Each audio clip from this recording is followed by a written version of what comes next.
Bonjour à tous et à toutes. J'espère que vous allez tous et toutes très bien. Alors, d'emblée, je vais m'excuser pour les bruits ambiants, que ce soit les bruits de feuillage, de voitures par derrière la clôture, de personnes qui parlent derrière, euh, d'oiseaux qui chantent. Et je promets de les estomper en post-prod. Soit, passons au vif du sujet. Je ne vais pas commencer par me présenter en répondant à la question de savoir qu'est-ce que je fais dans la vie. Parce que déjà, je ne la trouve pas pertinente à mon sens et que je trouve que la question de savoir qu'est-ce que je veux faire de ma vie, qu'est-ce que je fais de ma vie même, va beaucoup plus droit au but et amène à cerner le personnage que je suis. Alors à celle-là, je répondrai que je me destine au doux sacerdoce de valorisateur de pensée. Même cela, ce n'est encore qu'un détail. Alors passons au pourquoi du comment je suis assis ici devant vous. Alors je me présente tous aujourd'hui afin de documenter un challenge que je me suis fixé il y a quelques jours de cela. Un challenge pas le moins du monde fou, qui est de me matrixer, de me rééduquer en 90 jours en rhéteur grec antique, à travers la pratique des progymnasmata. Alors, c'est quoi les progymnasmata? Alors, les progymnasmata sont un ensemble d'exercices préparatoires rhétoriques longtemps enseignés dans les écoles jusqu'au 19e siècle, si je ne me trompe pas. Où il a été jeté avec l'eau du bain de la pratique de l'étude de langues mortes comme le latin. J'en ai entendu par hasard parler par l'analyse lors d'une présentation de la cérémonie inaugurale du Collège de France de cette année. Étant donné que l'axe majeur de leur présentation, c'était sur les thèmes de l'apprentissage, de l'éducation, de la lecture, de l'apprentissage de la lecture, etc. Soit, comment se fera ma pratique documentée de cette expérience? Alors, elle se fera donc suivant le processus normal de cette formation, à travers deux séries d'exercices que sont, en premier lieu, la progymnasmata. Première série d'exercices théorisés par le rhéteur grec Aptonios. Là, on va commencer par la fable. Là, ça nous ramène dans l'enfance où il nous fallait déclamer des fables, la cigale et la fourmi, le corbeau et le renard, etc.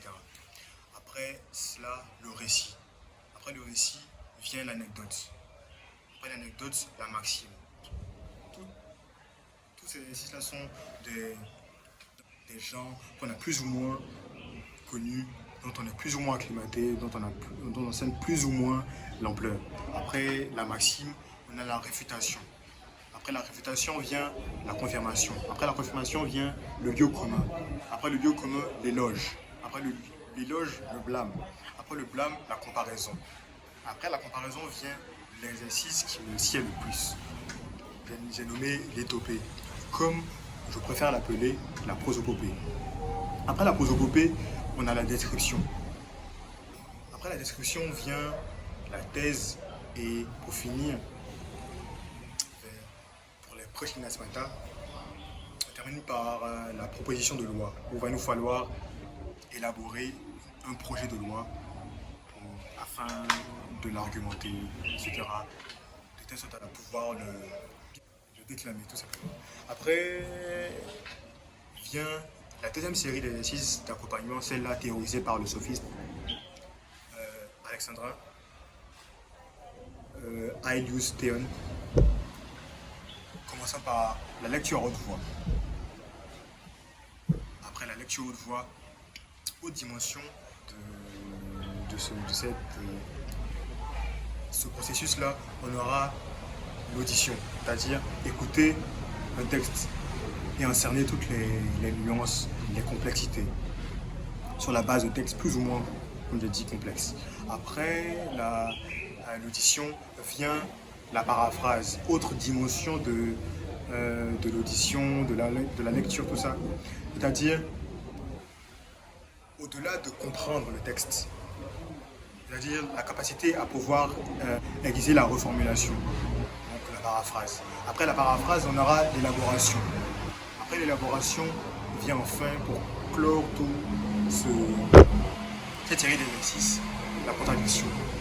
Remarquons que cette dernière série d'exercices constitue le renforcement des aptitudes forgées pendant la première, c'est-à-dire les probojimnas mata.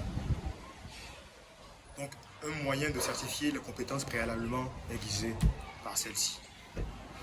Comment j'en suis arrivé à la décision de me lancer ce défi? Je crois qu'au fur et à mesure de ce processus, mes motivations s'éclairciront davantage. Mais en premier lieu, ce serait que ma soif d'apprentissage, de connaissances et de perfectionnement de ces connaissances-là me mène la plupart du temps, voire toujours, à rechercher le moyen le plus efficient de fixer ces connaissances-là. C'est-à-dire que ce soit par la lecture, l'écriture et in fine l'enseignement. Plus largement encore, prouver que la médiocrité ambiante, plus ou moins cernée par tous, découle à juste titre d'un abandon réel de l'éducation comme priorité de nos sociétés contemporaines. Tout du moins, un souci certes louable de réformer à un moment donné de l'histoire nos imaginaires collectifs, mais qui a certes montré ses limites, voire d'immenses limites palpables. Enfin, que quelquefois revenir tout simplement à des disciplines qui ont fait très largement leur preuve, on vient presque à tirer du bon sens.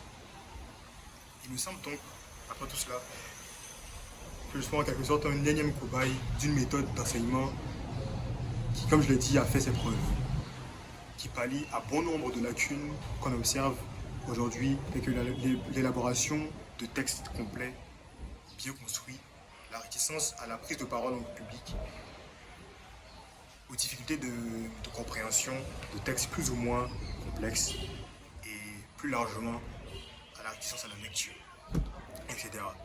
Bref, on sera ensemble pour ce défi pendant à peu près 90 jours avec une documentation hebdomadaire de ce processus et je l'espère d'énormes progrès à mon niveau et au vôtre puisque ce sera à peu près collaboratif.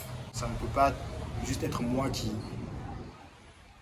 reste là à farfouiller, à lire et écrire, mais vous aussi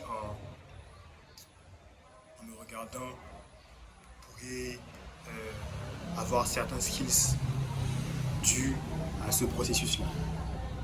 Suivant le programme, donc, on se voit très prochainement pour s'exercer sur le sublime genre littéraire qu'est la fable. Et pour cela, on va se replonger vers nos recueils de fables, comme là. Donc, on se replonge dans nos de La Fontaine. Alors, j'ai oublié de préciser le processus du travail. C'est-à-dire, quand je prends la fable, qu'est-ce que je fais? C'est-à-dire, je vais commencer par déterminer ce que c'est que ce qu'on entend par fable, par exemple, les différents exemples,